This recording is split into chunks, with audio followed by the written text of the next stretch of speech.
there there's this key idea in future studies, which is the future does not yet exist, right? So even though we call it future studies, we're not really studying the future because there's no data.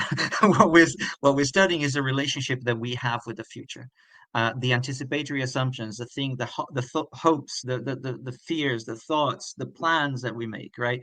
So that's where the data is. So I guess the consequence of that as well is that we are also a product of these hopes and fears as much as we are a product of our past. We tend to think of ourselves as being like there's this history behind us that lead us to where we are, and our decisions today are influenced by the past. But our decisions that we make today are also influenced by these images of the future that we have. The first thing they can learn is that you can't predict, and Wow. futurists are not in the business of predicting the future.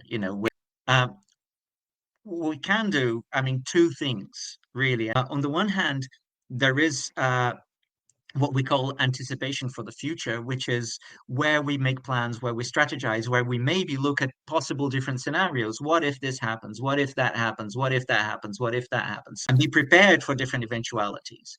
So that's anticipation for the future. But on the other hand, there is anticipation for emergence, which is our understanding that stuff happens, Yeah. and that the world throws curveballs at us, and that life throws curveballs at us, and that requires a degree of adaptability and resilience and nimbleness of foot. And to be properly futures literate, you need to be able to do both. You need to be able to plan and strategize and think of different alternatives, but you also need to be able to adapt and respond to emergent situations as they happen.